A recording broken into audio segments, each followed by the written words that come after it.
Thank you for joining us. This is Paul Wilson. And Chris Ehmke. And you're listening to the Diesel Performance Podcast. Special in-house guest today. Yeah, newcomer. What's going on, guys? Joe Hager. How the hell are you? I'm pretty good. How about Man, you guys? you don't even introduce yourself with your own name. You let someone else do it. Dude, that's what's up. That's when you know you're a baller. I know. You know? Look at flat-billed hat, dude. I feel outnumbered. Yeah, you are. Man. You are. All us people over 6 foot tall in here. I'm giving you a dirty ass look right now. Dude, so real quick, so I'm doing my daughter's room, right? And I put this chart, a height chart in there. So like I'm like 5'7" on a good day. I'm like, oh. Maybe I move the chart, I drop it a little bit, like, dude, I'm 6 foot. What's up? So I feel so embarrassed. Did you have to get a stool to stand on to put the height chart up for your toddler? So it goes up. She's 3.5. Toddler, right? Right. So she, the chart goes up to 6 foot. So no one ever in the house will ever go there. And then there's another 6 inches above that where there's it's like her room's princess theme. Yeah. Of course. So yeah, 6.5 feet tall. So I was over my head like this with a drill gun drilling. So no, I didn't need a footstool. It would have helped. That was riveting audio when you showed me how you had to stand visually. Yeah, it was tough. Okay. So that's kicking off today. Yeah. Welcome to the dad life. All right. So anyways, Joe Hager, how are you, man? I'm doing pretty good, man. How about you guys? Dude. Hey, let's get him started right. Joe, you're first-time guest on the show, long-time listener. I don't know that. I'm just assuming. Dude, him and his cousins. I just want to point out his cousins for real? Got me on Snapchat, right? They don't live far from us. They're over the border in Wisconsin. And they would always hit me up, ask me questions about the trucks, this and that. I didn't know that they were cousins and shit. Yeah. So one thing led to another. Me and Joe started, hanging out and things like that. His cousins came over. They're talking about the podcast. They're like into trucks. They both have Duramaxes and stuff. And well, on this podcast, like avid listeners. So that was really, really cool to see. Was it also like everybody else who's ever quoted you back to yourself and you're like, I never said that. No. I never said that. No, like they were more respectful than to bring up dumb shit. Joe is our newest recruit over here at Duramax Tuner. Joined the team a month ago. Yep, just about. Yeah, just about a month, yeah. So Joe came on into our customer service role, which is like a really, really cool job here at Duramax Tuner where you kind of get to play shortstop for the team. You get to do a little bit of everything and help everyone.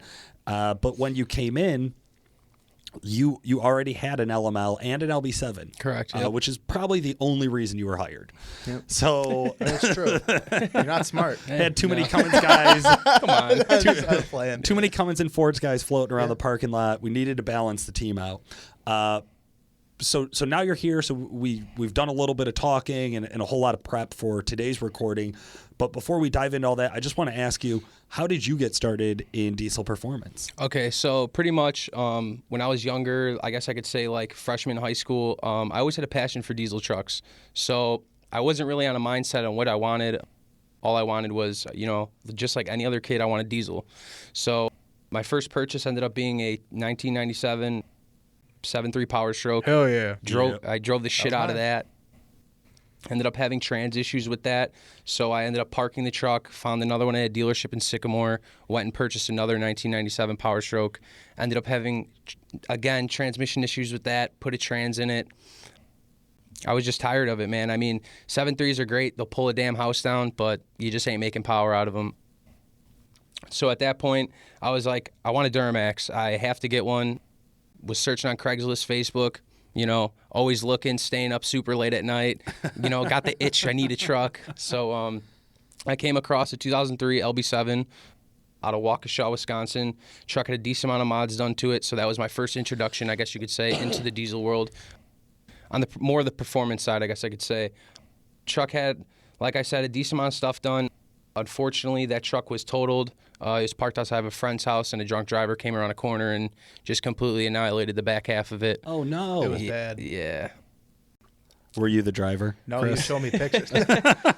Right. But don't talk about that. No, but yeah, I mean, I was ruined after that. I was like, I had the truck. It was rust-free. Pretty much everything that was done to it, I wanted. So that truck ended up, they gave me the option to buy it back or just sell it to insurance. Didn't really want to buy it back. There would have been way too much to fix on it. So I took the money that insurance offered me, Went ahead and found a 2006 LBZ regular cab long bed out of Janesville, Illinois. Went and bought that. I guess you could say a few months after that, I ended up bending a rod in the motor. Oh, no. Yeah, I like to get down. Yeah, I unfortunately bent a rod in that motor, sold that truck, and then waited probably around 5 months, man. And then I came across my LML. I found it on Facebook. Found that out of Oklahoma, flew down there with a buddy, and we went and picked it up, drove it back. No shit. Yeah. Okay, I always love those like long distance travels. You've done that a few times for a vehicle, huh, Chris? Unfortunately. Yeah, you show up and you're like, man, I hope it was shitty pictures and a great truck. Yeah. Because if it's the other way around, I'm fucked. Yep. The only time I've personally been burnt on that, it was a 9-hour drive to go look at something, and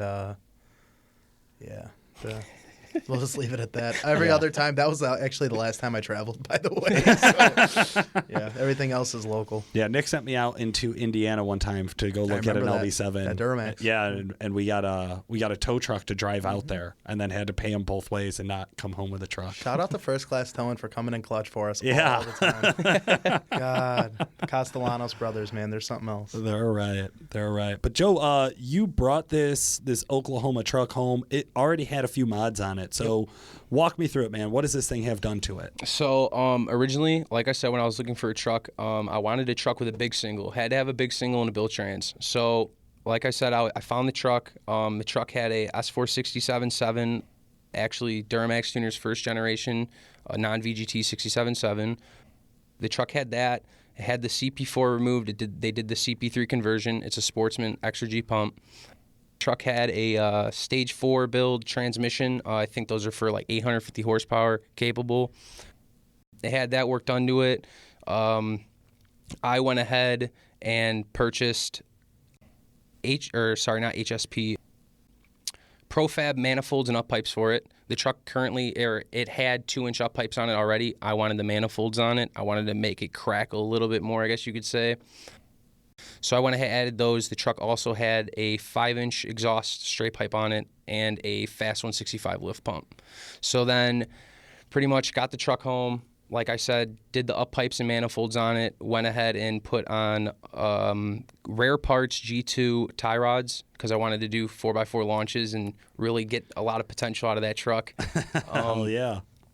And yeah, pretty much everything else is pretty much the same. I added Longhorn Fab traction bars to it, and that's about it. Nice. Yeah. Okay. He's got products from everybody here. Yeah, and the one thing you didn't mention, just want to touch on, you have the WC Fab yes. high flow bundle on it. Yes, sorry about that. I do have the WC Fab high flow bundle kit on it. Powder coated in Illusion Cherry. Really love how it looks. I feel like except for the exhaust, like we would have sponsored this truck. Yeah. Just like this is like everybody who we love on the podcast is on here. Yeah. Okay. The Exergy Sportsman CP3 or CP4? CP3. CP3. Yep. Awesome. I take it that's converted over with a WC Fab kit, including WC Fab intake bundle. Correct. Badass for LMLs. Yeah. If you can run those, you should. And then, of course, the Duramax Tuner Gen 1 Stealth 67.7. Now, this is a non-VGT charger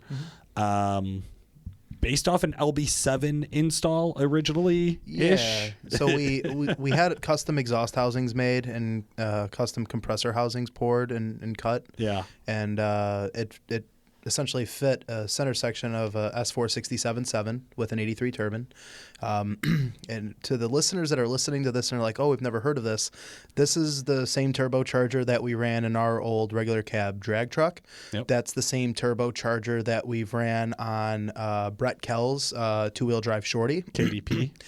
Katie Pajeska's truck, her GMC LB7. We had one on our Apache Max for the longest time. The Duraburb was originally the test bed for that turbocharger. There's quite a few others that we've had in the mix. But we did stop that in favor of production of a couple different options of turbochargers.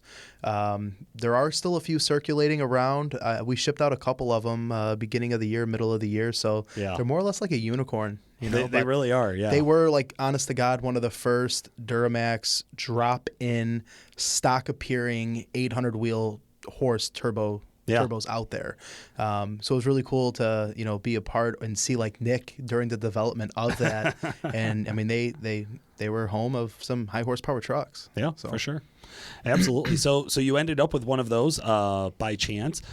How'd you feel about the truck when you first started driving it? So when I first got it, I mean, when I first got, I guess I could say when we got to the bank, because I met the guy at the bank when I was buying the truck from him. I wanted the truck, you know what I mean? You're flying all the way to Oklahoma, you got to buy it. Yeah. You know what I mean? So we get to the bank or whatever, and the guy pulls up in it, and you could already hear it pulling up. Like, I didn't even see the truck yet, and I heard it, and I'm like, dude, I'm looking at my buddy, I'm like, man, I could hear the truck coming. Like, this thing sounds badass, dude. So we get the truck. First thing I did was pop the hood. I was getting, like, a good overview on everything. So the guy's like, let's go for a ride. I'm like, say less, man. Let's get in. So we get in the truck, start driving it. Immediately, you just hear it. It's not really a whistle. Anyone that knows non-VGT trucks knows how they sound. Yep. You know what I mean? That's what you go for, that crackling sound. So the truck immediately had that sound right away, and that's what I was hooked on, man. I mean, just the way the exhaust comes out and it's toned, it's just... It's something different. I mean, the only way I could really explain for someone to get a good idea on what it sounds like, just look it up, man. I mean, you'll see it here in the footage. I mean, it's a great sounding truck, dude. I mean, there's not much else I could ask for it, to be honest, from you, you know? Okay. Now, Joe, you don't tow a lot with the truck. It's mostly a daily driver. It's something to have a lot of fun with. You had never driven emissions-equipped trucks either. So. Yeah, no, I've never. I mean, this was like a new world for me, you know, just driving Mike's truck. It's definitely a change, you know what I mean? Well, we'll get into all of that. I was going to say, we'll get into that. We'll dive into that. So what we're setting up here is Joe and Chris went out in the truck. They got a chance to drive it. Now, Chris, you have a lot of experience driving emissions-equipped, deleted trucks, all sorts of different older pieces of shit, newer pieces of shit. Just anytime we have something that nobody else wants to drive, we get Chris behind the wheel. No, I'm just kidding. I mean, I buy a lot of them, too. Right. I've owned a lot of pieces of shit. Yeah, none of our customer trucks that you've driven were pieces of shit. Those were all nice. Those were all nice trucks. Okay, but you have a lot of experience. Yep. So we sent you and Joe out to go drive the truck. We have audio from that. We're going to kick to that in just a minute. Real quick, set us up for this clip. The truck drives very well for a Denali badged vehicle. You know, any of the newer Duramaxes, the LMLs, you know, there's a specific driving characteristic that I think these trucks need to uphold. Okay. In my mindset, you know, spool up, shift quality, throttle response, plushness of driving. And then I've upped the ante a little bit more because sound to me is a little more important. I'm getting into my 30s here soon, getting a little older. I do like the quietness. I'm not going to lie. I am getting older.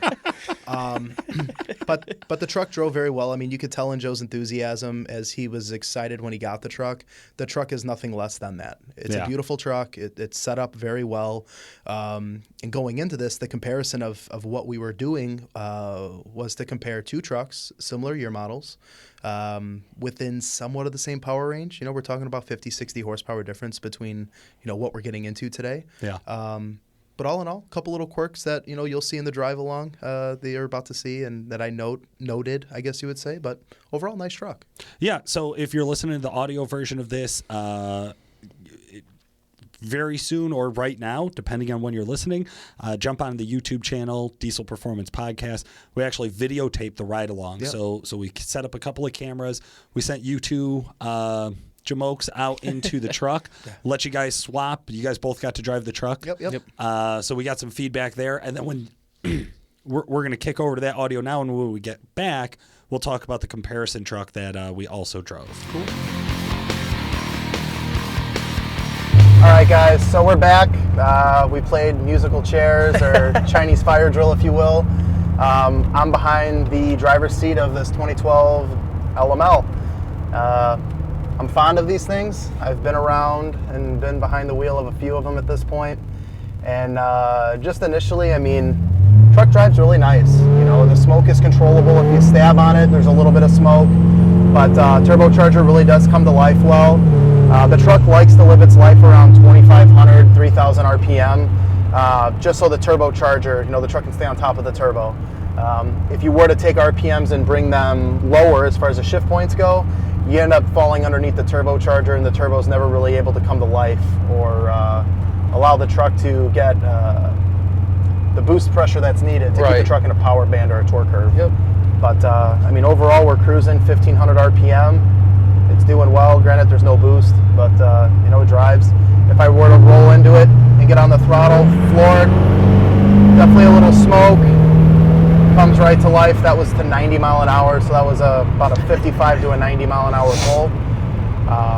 Truck drives well. Now, two things I want to point out here is, number one, the truck is loud, okay? 5-inch exhaust, it's aggressive. I've mentioned that a couple times, but it drives really well. The flip side to this is you know, the turbocharger, it took a little while. I was floored, probably counted like 2 or 3 1,000 before the truck came to life. Now, for the way you use the truck, Joe, that really doesn't matter. Street truck, get in it, drive it. I always use that term, street truck, in a performance application.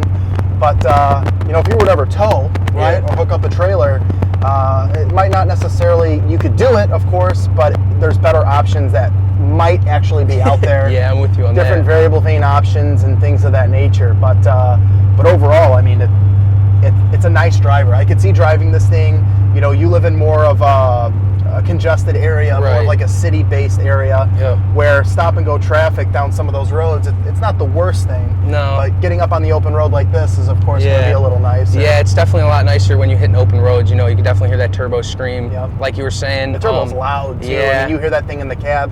And that was one thing I wanted to point out, too, is these trucks, the ability to block out sound outside on these newer trucks versus the older ones. You know, Paul and I have been in a lot of trucks in the past where, man, our old Scottsdale or our Apache, you hear everything going on in that engine bay. Where this, I mean, you can hear the noise. I'm talking a little louder as the truck's higher in RPM. But, you know, all in all, I mean, it does a nice job to block everything. They've come a long way with these things. Oh, yeah. But, so you were saying earlier, you know, you had other goals that you might do, maybe some bigger fuel, bigger things like that. Yeah. Have you thought about maybe going back to like a different variable vane style or going bigger, or what does that look like? So, all the work that I usually do to my trucks, I usually do it between me and my 2 cousins, Matt and Tim. They've been very helpful with me throughout the years of all the trucks. My cousin Matt, he's been the one that's he's kind of on my side with more things. Like, I'm more of a fixed vane type guy. Okay. Now, where I have, you know, Matt's over here trying to push, you know, let's do a VVT setup.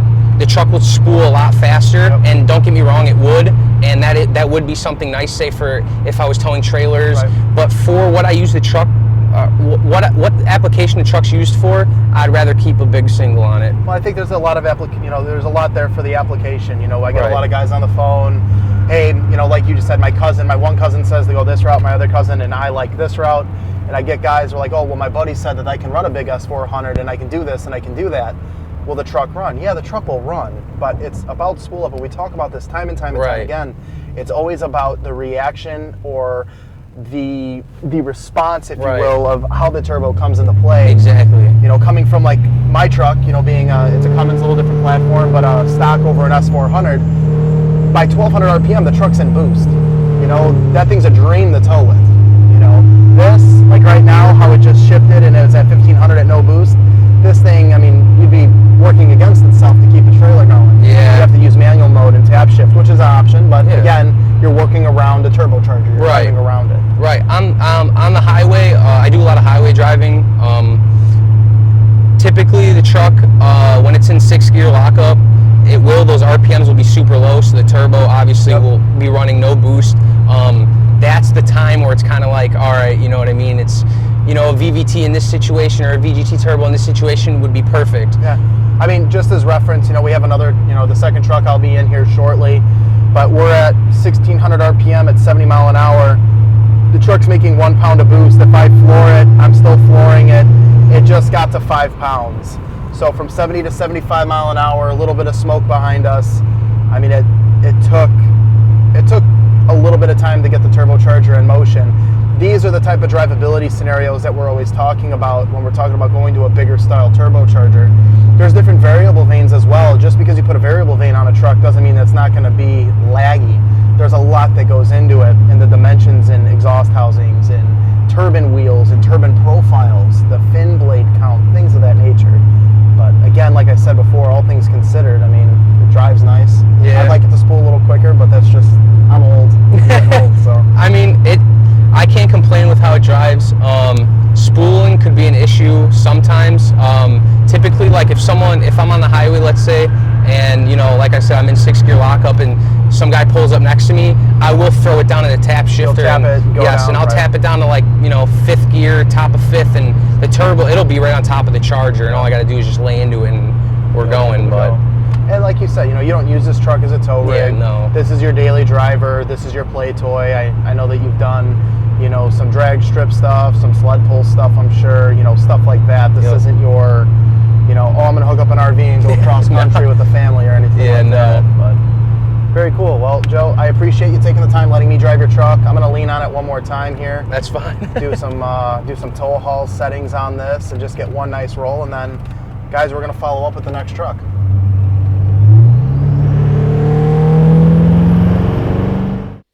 All right, so we're back from the ride along. You guys really did do a good job of kind of getting behind this truck and letting people know, what does it feel like, what does it sound like, what are the benefits. Chris, I was interested to hear you talking about some of the drawbacks of being in this truck, because I think 5 years ago you would have built this same truck. And I mean, I mentioned that, and I'm a big advocate of that. Coming in, I've worked now here 5 years. Okay, 5 years ago I had straight pipe, 6-inch stack, 5-inch straight pipe exhaust systems, and then I realized that my mindset started to change when I built the 07 regular cab that had 2 mufflers, 4-inch exhaust. I mention in the second clip, right, that we're about to get into, I think it's an era and it's an age group. Joe, he's a younger kid. He's just turned 21. When I got into diesels, when I was 18, 17, I wanted to blow smoke. I wanted a loud truck. I wanted the most obnoxious turbo whistle you could ever have. Yeah. Well, now I don't want to be in that every day. I don't need that. So for me, I like the quietness. Okay. So it's an age thing, I said something to our boss over at Calibrated Power, Nick, Nick Pregnance. I do know him, yeah. Yeah, right. You know him a little bit. But I remember when he threw me the keys to his Denali, probably second week I was here, I was like, this thing ain't that cool. It's not even loud, man. You hear a little turbo, and he was like, settle down there, fella. Settle down there, fella. And, that was probably like the first taste, that little bit of like, damn, quiet, reliable, listen to some music. You don't have to have it, banging. Have the windows down in the middle of the summer and not hear that nasty-ass drone. Yeah. So I was sold, and over the years, kind of crazy that here we are fast forward, and now, Joe, you got that exact chance. You got that opportunity to get into your first 500-plus horsepower emissions-equipped LML. We're going to kick over to that audio again here real shortly, but what is your overview of driving this Mike's is a 2012? 2013. 2013, I'm sorry, 2013 LML. It's not a Denali. Nope, it's an LTZ. It's leather. It has a lot of the, it's nice. It's almost the same. Yep. Right. It's almost the same. Almost the same. What were your feelings? What was the difference of driving your truck every day to jumping into this thing for the first time? Well, the first thing that I noticed was right when I got into it, I guess you'd say, laying in the throttle, you hear nothing. And that's definitely a game changer, man. It's definitely a game changer. When I start my truck in the morning, super loud. That's all you hear. Getting in that thing, I couldn't even imagine. It's I feel like driving the truck listening to opera music. It's so nice in there. You know what I mean? By the way, we did get in the truck and Mike had Adele playing. He did. I'm like, this guy. Right. But no. The power of it, it's definitely something different. If you've never driven a truck that's emissions compliant, tuned, and everything, I definitely suggest it. You know what I mean? Like I said, the power, it's the same but different. It's very hard to explain. The way the power comes in on the truck that, with stock emissions, stock turbo, it's obviously going to be a lot different than mine, but I'm kind of leaning towards more of the side that I want to throw emissions equipment back on my truck, man. I mean, it's definitely nice driving it, being quiet. I could just change the exhaust for that, but I think one thing to touch on is the power delivery is much different. You have a much bigger turbo on the truck. The emissions isn't really hindering the power delivery, depending on the strategy and tuning. Now, well, that's a good point to bring up, Chris, because we are looking at two different trucks. Yes. They're not. We didn't take an emissions equipped truck and delete it and then drive them side by side, right? You have a turbo, you have a fuel system. This might have a lift pump on it at the most for a fuel system. It's stock fuel, stock turbo. It does have emissions equipment, so there's a difference in how aggressive you're going to make it. We're also not the ones who tuned your truck, where you're not running on a Duramax tuner tune. So there's a difference in the tuning to it. There's a lot of differences between these vehicles. And believe me, listeners, we know that. We do realize that. I mean, I gave you the rebuttal when we first came into this. Right, exactly. But, of like, well, what the fuck does that prove? And I'm like, I think what we wanted to do is we wanted to give Joe, somebody who has been passionate, who in his interview talked about deleting LMLs. We wanted to give you an opportunity to see what the other side of that fence looked like, to see what your other options were. It's not going to be as fast. It's not going to run the same quarter mile time. It's not going to hit the same horsepower number. But what did you spend? What are you willing to give up? What is the situation you're in? What are your options? We just want to bring up the fact that this other thing over there, being emissions equipped power, it can be really fucking cool. And that's what we're really hoping to see, is if it's something that you enjoyed. So I think now's a good time to kick over to that, and we'll see how much you enjoyed it. Yep. Me and Joe are in Mike Gutshells' truck. Mike Gutshell is a tech over at the shop at Calibrated Power Duramax Tuner. So we improvise. That's what I do on a daily basis. So Joe, thank you for joining me on this next trip, drive, if you will. No problem, man. But what this is a 2013 2500 LTZ LML Duramax. Pretty much bone stock. It's got a lift pump and a tune, fairly straightforward. Made about 540, 530 to the rear tire. It's got a cool set of 20x9, black fuel Maverick wheels on a 33-inch mud terrain tire. But other than that, stock intake, stock exhaust, nice and quiet. So that's the first thing I'm going to note here, guys, is it's nice and quiet. So Joe, you've been driving the truck. We've been 10 minutes into this drive, kind of getting a feel for it. Now, the last truck that we were just in was yours, which we don't have to recap because that's going to be in this clip prior. What's your first, feel? What's the first characteristics? First experience like? Oh man, it's super quiet, man. I don't know. I've always been a guy for loud trucks, but this may be changing me, man. The power level's nice. I love that I'm not hearing my, no drone. That's the first thing. There's no drone at all, and it's really starting to come after me, man. I'm really starting to like it. Truck drive's really smooth. This is my first compliant truck drive I've ever drove, so it's definitely a game changer for me. But no, man, I mean, I like it so far. It definitely drives smooth, and the power delivery is there, One of the things that when I first came into our company, started working for Nick back in the beginning of 2014. One of the things that we always talked about, I came from the older Cummins stuff. I've had a couple Duramaxes in the past. I always liked loud, trucks were always cool. So I think there's a couple things that come into that, but I think that there's a demographic and an age group. When I was your age, it was always loud, obnoxious. I had hood stacks on trucks, vent stacks in trucks, 5-inch straight pipe exhaust, whatever. And back then, the diesel industry was a lot younger. It wasn't as matured as it is now. Not matured in a perspective of you're older and, I'm going to keep one truck one way or the other, but matured in the aspect of as technology has improved and as we've been able to set these trucks up, you don't need a 5-inch straight pipe exhaust to make 500 horsepower or 600 or 700 horse, but 6, 7, 8, 9 years ago, that was kind of the thing. That's what you did. You got a truck, you put a big exhaust you could on it right away. Now as technology is advanced, we're able to kind of do that with more of the stocker trucks. And granted, there's other moving parts, like this has. But the power delivery. Granted, the turbochargers are a little different. And what I had mentioned prior was, this truck is a stock turbo truck. Your truck is an aftermarket turbo. It has one of our Generation 1 Stealth 67.7s. That's correct. So there is a little bit of difference in the spool up and the drivability perspective, but we're still within somewhat of the same power range. Yeah. Okay. And I want to point out a couple things with this.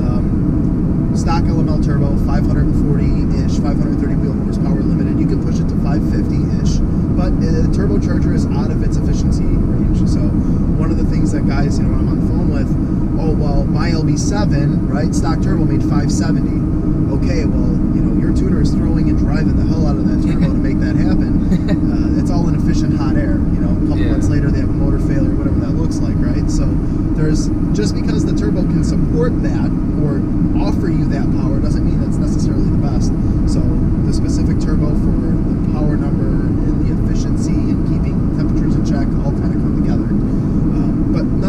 still within about 60 to 70 horsepower between trucks. Yep. It's very common for guys to throw a bigger turbocharger on a stock injector, stock injection pump, or a little bit aftermarket injector pump in the LML world, and see the drivability, comparisons and differences. So, where your truck, in my opinion, you hook up to a trailer, you can tow with it, but you'd have to drive around some of the turbocharger. I mean, this is foolproof. It's stock OE stuff. Just the calibration, get in it, freaking go. Yeah. But like you said before, quiet. I don't have the drone out the exhaust, the tailpipe on my side to me. This is just a nice, quiet driving truck. Yep. Now, what we're gonna do here in a minute, guys, is Joe's been driving it. I'm gonna take the wheel. I'm gonna beat on this thing a little bit. We're gonna do a couple straight pulls, if you will. Maybe break in his truck and maybe do like a light launch. I don't know. It's not my truck, right? Hey, whatever works, man. It was donated. Thanks, Mike. Thank you, Mike. All right, guys. So we'll catch up with you in a minute. We're gonna swap drivers and we'll go from there. All right, guys. We swapped seats. I am now behind the steering wheel of this 2013 LML, and what a treat! Just toe in, just getting it. That 40 to about 75, 80 mile an hour right there. It's smooth. I get a lot of guys, they'll call in, we'll do a setup, maybe it's a turbo, maybe it's just tuning. And they're like, yeah, the truck gets fast, but it's not like, oh my God. And you have to kind of explain to them, and we have the same thing with guys on the dyno. There's a difference between an aggressive or an abrupt power band versus a truck where it's just very smooth and consistent, and that's the drivability that is always talked about, or us over at Calibrated Power Duramax Tuner always talk about.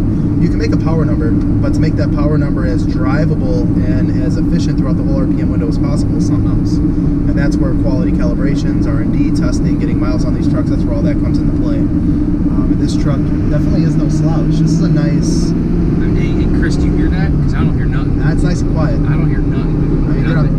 It's growing on me, man. I'm telling you, for myself, I came to terms with liking the quieter stuff. I think when I got into my mid-late 20s and had a kid, then it was a little different. I had my daughter in the back of my truck, and she's watching her DVDs or whatever. It's nice to be able to hear her if she says something or asks a question, not, hold on, hon, I got a 5-inch exhaust going out my Cummins, and those are droney sumbitches, so...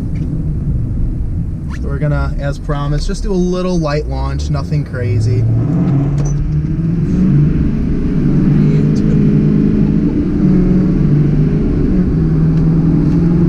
Mike's gonna be pissed. Dude, once again though, dude, the That thing got up and just went. Dude, the power number is so damn smooth, Chris.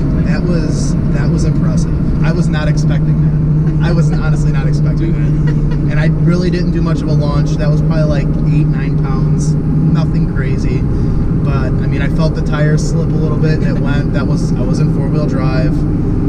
But wow, is that impressive. So that was, I mean, it just goes to show, like I said, the idea between driving these two trucks, and we're going to kind of do a full recap, at the end of this drive along, but it's crazy to me how the technology, okay, and the mindset that any diesel owner has, myself included, years ago, remove the emissions, as long as you're going to make power, improve the drivability, it's not reliable, it's junk. Here's a truck right here that has, I'm going to read exact odometer reading, 157, 458 miles on the clock. The original DPF, the original EGR. We've serviced the truck, so we know the mechanical ability of it. Like I said, this is one of the techs that are at Calibrated Power. It's his personal truck. Again, Mike Gutshells. Mike, thank you again for letting us borrow this. And 500 plus wheel horsepower. So what does that tell you? Is the emissions as unreliable as some would say? I'm going to have to push and say no. I think they are probably a little bit more reliable than some people think. But, both setups definitely have a place, right? Yeah. I'm not saying that either one is wrong or right. Again, we'll dive into this a little bit more, but, as a daily commuter and a fun truck and something to hook up a trailer on during the week and work with it, and, the weekend have a little bit of fun with the buddies. I mean, this thing serves a multi-purpose. Yeah, I mean, back to what you were saying, there really isn't a need to delete the truck. Back then everyone was saying, you got the truck, everyone's like, oh, I want a big power, let's delete it. Well, there's no need to do that. Like I said, there's a time and a place. Right, exactly. And I mean, as technology advances, and I think parts improve. Tuning companies, we're starting to see other tuning companies adopt some of this emissions on side of things. Something that Calibrated Power has been doing for years. That's where that's their heart and soul, right? That's what they invest all of their tuning efforts into. It is crazy to me that 4 or 5 years ago, 5 or 6 years ago, we would have not have been in this situation, driving a north of 500 wheel horsepower truck, tune only, bone stock otherwise, other than, like I said, a lift pump, and having a little bit of fun in the mix.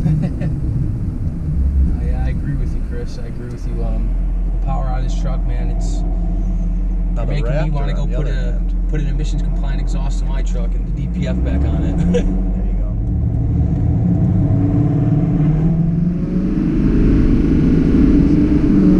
go. That was rolled on at 60 already. Now we're gonna stop. They're stopping up ahead, but this thing just gets up and goes. This thing really has like some of the nicest pickup I've honestly been in a truck. Dude, Mike's got himself a sweet whip. I know. I should have bought an LML. Damn. Well, Joe, it sounded like you enjoyed the hell out of it. Yeah, man. It was. It's definitely different, dude. It's definitely something that I'm not used to, but it's not that I, you know what I mean? It's not that I hate it. I mean, it's definitely something nice. I enjoy driving that truck. And we proved that the emissions can do boosted launches too on this street. Oh yeah. Thanks, Mike, who owns that truck. I gave him multiple really shout-outs. Appreciate it. Yeah, you got it, man. No, so I think what is cool here is we did kind of achieve our goal, right? To give you a chance to see what the other thing was. You didn't have a truck where you said, "Am I going to delete it or not?" You went and you bought a truck and it had these mods on it. And you were like, "Cool," and you ran with it. Yep. And we get that. We understand some guys are going to end up with deleted trucks, and you're not in a place where it really matters, and that's fine, man. We're not here to convert atheists to believers, right? Like, all we're saying is that if you are that guy who's in that situation, who's weighing out what his options are, if your emissions equipment hasn't failed, what are you doing? What's the benefit? What are you getting? There is a sound difference. Right. Is that a bad thing? Like, I think it just depends on the use of the truck and really what you're after. But I think, as Joe in the beginning of this episode, deleting the truck, that's the main focus. That's the main gain. That's what you're after. And I think that's a younger crowd, or, maybe that person that this is their first diesel, right? Right. And they're new to it, and that's what they're after. They've never experienced something like that before. So after you gain a little bit more experience and you're seasoned to it, so to speak, I do think that your mindset and your wants change a little bit. Absolutely. So. Well said, Chris. Well, on that note, we want to give a final shout out to our sponsors, Calibrated Power, DuramaxTuner.com for making the show happen, Exergy Performance, and WC Fab. They are our actual full sponsors for the show, so we really rely on them, and we ask our listeners to rely on them as well. Give them a call, talk to them about the products that you're looking for, your fuel systems, your intakes, your air upgrades, anything you need along those lines. One of those two guys can help you out. Joe, any final thoughts that you'd like to share with our listeners? I just want to go ahead and appreciate and thank you guys for letting me on the show today. Thank you, Chris, for coming do a ride along with me and allowing me to drive Mike's truck with you guys. But no, it definitely changed your mindset on the way you look at things. Just like Chris said with the whole thing on, it's an age group thing. Younger kids want something louder. Once you get older, you want something quieter. I don't know. Maybe. Well, you're still fucking young, so go ahead and enjoy it. I agree with that. Well, guys, this has been Paul. And Chris Ehmke. And Joe. Thanks for listening. The Diesel Performance Podcast is brought to you by Calibrated Power Solutions, home of DuramaxTuner.com. Calibrated Power develops emissions-equipped calibrations for a wide variety of diesel powertrains, including the Duramax, Cummins, Power Stroke, John Deere, Case, New Holland, and many more. For more information and great customer service, check out calibratedpower.com or call 815-568-7920. That's 815-568-7920. By the way, we did get in the truck and Mike had Adele playing. He did.